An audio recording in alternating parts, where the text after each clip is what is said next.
So why do you need to introduce a brew recipe into your home or your cafe? Now, it is consistency. To be able to reproduce the coffee that you just tasted and tasted delicious, how do you know why it tastes delicious this time and how do you repeat that next time?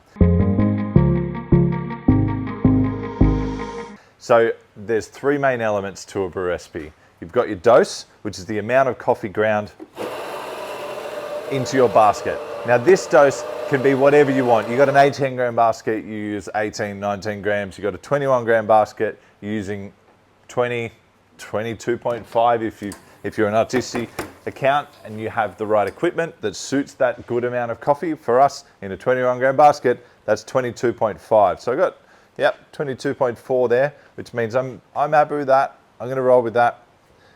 And that's consistent. So then when I put that into my head, I need to make sure that I'm also doing good distribution and preparing the coffee well. Otherwise, if I get channeling, when I get to my time, I'm gonna get a different output. So good distribution, consistent temp. I'm gonna go from there. We'll also just weigh my yield. Now we are weighing with grams. So let's just see, ideally. Now this is your yield. This is the liquid in the cup that is another part of a brew recipe. Now to ensure that I'm getting the right amount of coffee yield and liquid in the cup out of the right amount of dose that I've chosen, I'm going to use a brew ratio. So for this one, with my full double extraction, or what's also called a normal, I'm going to use 45 grams of yield out of my 22.5 grams of coffee. That would be a 1:2 ratio. Beautiful. I'm really happy with that amount of dose. I'm really happy with that amount of yield. However, I've only hit 25 seconds.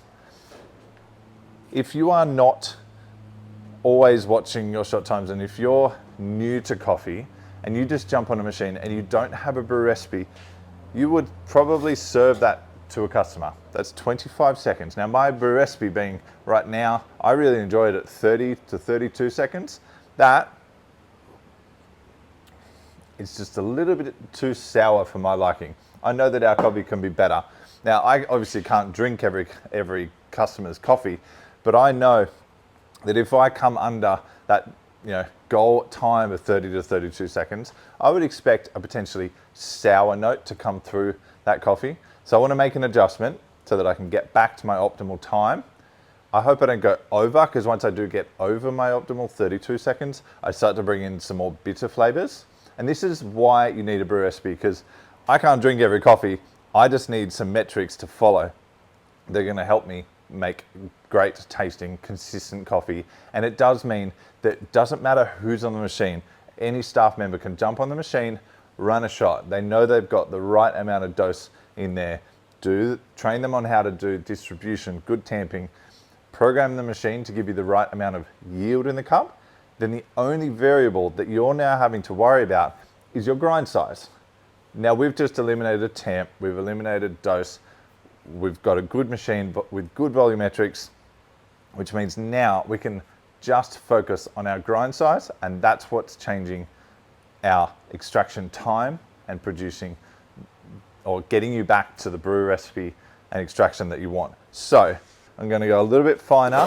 And then I am going to clear out the chamber, because that is going to have some grind retention, and I want to make sure that I'm not using that. See, I'm only getting 20 grams in there because as my blades got closer, it actually reduced the amount of coffee that I could get through in a 5.1 second grind time, which is again why you're measuring your dose, is because that is going to be a variable that changes. This is a great grinder, super consistent, but it does have variable amounts of dose as you adjust the grind. So,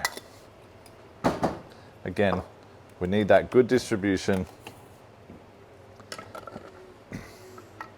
Let's just double check our yield here. Yield being, again, amount of coffee in the cup.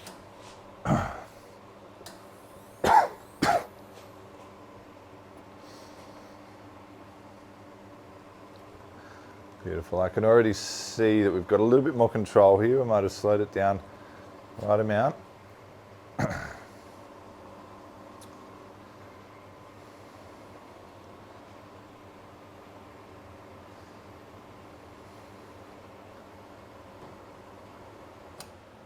Oh, 29 seconds. Beautiful. 44.3 grams of yield. I'm happy with that. Just slightly under, but that is beautiful. I've got 29 seconds there. So you can see how when I kept my dose consistent, I keep my distribution, my tamping consistent. The only thing that I changed was my grind setting, and I went finer and slowed down my extraction. So I know that I should be not getting those sour notes. Oh yeah, a lot more developed. If I go a little bit finer again and I keep my dose consistent, my machine's going to maintain my yield.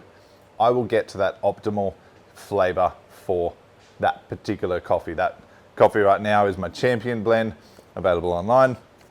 Check it out, it's delicious.